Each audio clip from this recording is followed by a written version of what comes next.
Ne déréglez pas votre ordinateur, vous avez été piraté. La chaîne Geekmitry est passée sous le contrôle de The Max Rebo Collection.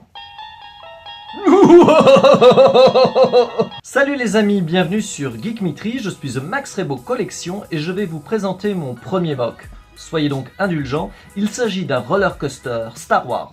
Eh oh, je suis pas d'accord. C'est quoi ce bordel là? Je me suis fait pirater. Bon, alors, ce que je voulais dire, c'est que mon copain Max Rebo Collection, il a fait une vidéo basée sur le set Les Montagnes Russes Pirates de 2018. Un set qui vaut 84,99€ sur le shop Lego pour 923 pièces, le set 31,84€, un set 3 en 1 qui nous permettrait logiquement de faire 3 versions de ces montagnes russes, mais ce bon vieux Max Rebo a choisi l'option 4, à savoir une version Star Wars, et on va regarder tout de suite s'il l'a pas trop massacré. On se retrouve ici maintenant pour un petit making of dans lequel je vais vous présenter mon roller coaster Star Wars. Alors ça faisait très longtemps que j'avais envie de réaliser ce petit set. Et quand Lego a sorti en Creator un roller coaster énorme, mais bon, vraiment démentiel, tant par le prix que par la taille du truc, bon, voilà, ça a encore renforcé mon envie de créer mon Hyper Space Mountain à moi. Sauf que le déclencheur, ça a été la sortie du set 3184. Hep, ça j'en ai déjà parlé. Non seulement il me pirate, mais en plus il écoute pas ce que je dis. Bon bah du coup, on va l'accélérer un petit peu le temps qu'il parle de sa vie, jusqu'à retrouver quelque chose de plus intéressant.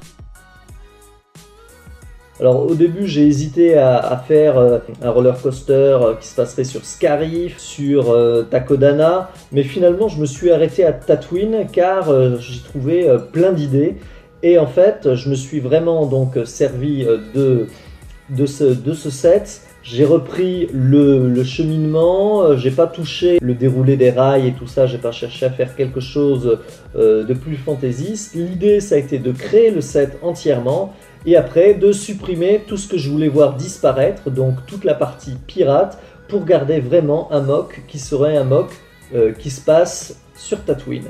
Alors au niveau de l'entrée, tout l'aspect pirate a été gommé, a été remplacé par le palais de Jabba du Retour du Jedi. J'ai trouvé en fait très rapidement bien d'utiliser l'aspect Tatooine car il y avait pas mal d'éléments qui étaient assez sympas à intégrer. Alors comme vous le reconnaissez, il y a pas mal d'éléments qui viennent du palais de Jabba qui est sorti je crois en 2013, enfin c'est une boîte qui commence à dater un peu, notamment ce bon vieux Jabba et son trône qui servent à conclure l'attraction. Toute cette partie a été refaite, y compris le poste de contrôle, donc vraiment avec des briques couleur sable et couleur Tatooine, palais de Jabba, voilà. Après, le petit train, je l'ai refait intégralement parce que c'était un petit poisson, un requin, ce qui n'allait pas du tout avec le thème, mais qui collait mieux avec en fait une version Landspeeder.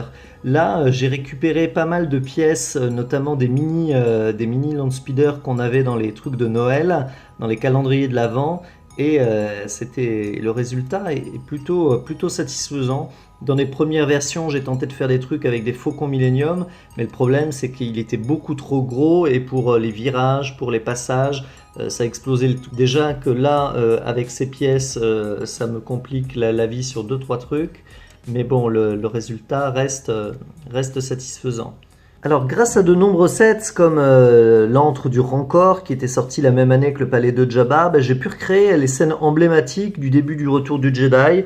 Donc là on a une halte auprès du Rancor, alors c'est surtout une façon d'habiller, de décorer le set. Là, le squelette n'avait pas trop de sens, ça faisait une thématique pirate, donc j'ai mis un petit Boba Fett en suspension qui attaque le Landspeeder. Là où il y aurait dû avoir un bateau pirate, il y a maintenant un petit skiff qui accompagne la barge de Jabba que l'on voit là-bas, barge de Jabba, elle qui est issue des calendriers de l'Avent.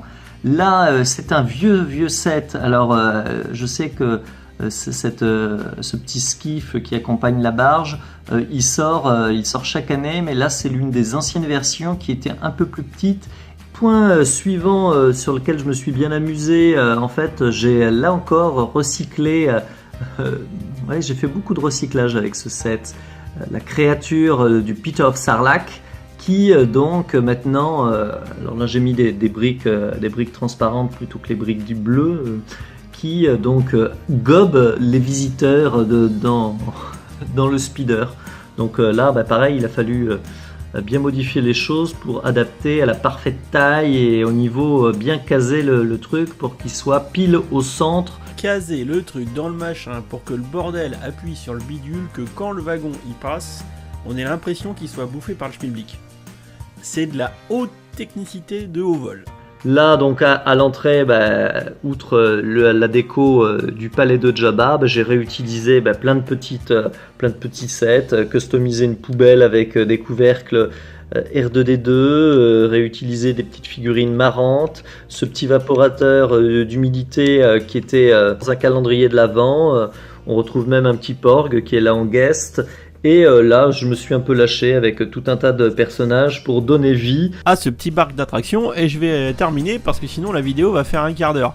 Alors, on remarquera une très belle utilisation, une très belle mise en scène. Donc comme vous pouvez le voir, il a mis un petit cosplayer en Darkounet qui mange son hot dog, un petit Buzz l'éclair qui se tape l'incruste. Il a récupéré aussi les minifigs du set qu'il a mis en scène. Bref, c'est vraiment très sympa, c'est très bien fait, c'est coloré. Bon, vous avez vu toutes ces explications, il s'est amusé à faire tout un tas de trucs autour de ce set qu'il a modifié. Bon, moi franchement j'aime beaucoup. Je remercie Max Rebo parce qu'il m'a fait tous les rushs qu'il m'a envoyé par WeTransfer. Bon bref, une grosse tambouille pas possible pour vous faire cette vidéo. J'espère que ça vous a plu. J'espère que ces petites guest featuring vous plaisent. J'essaierai d'en faire plus à l'avenir. Bon allez, j'arrête de causer, je laisse Max Rebo terminer la vidéo et surtout regarder la fin, c'est très rigolo. Allez, moi je vous fais des bisous. Voilà, j'espère que cette petite vidéo de Geekmetry featuring The Max Rebo Collection vous aura plu. Et si vous êtes abonné à Geekmetry, c'est bien. Mais, entre nous soit dit, vous abonner à Max Rebo, c'est mieux. Surtout que vous pouvez faire les deux. Enfin voilà, je dis ça, je dis rien. En tout cas, j'espère vous revoir très bientôt sur The Max Rebo Collection. Et en exclusivité pour Geekmetry, donc vous découvrez que mon ciel, c'est de jolies... Bon, une exclue pour Geekmetry, effectivement. Une exclue pour Geekmetry, je suis une grosse feignasse, donc en fait j'ai simplement utilisé des feuilles de couleur pour donner un beau ciel bleu à mon mock, et c'est des bouteilles de vin en fait qui me servent à tenir. Mon Dieu. Et oui, Max Rebo est un pochetron. Voilà, c'était le scoop du jour.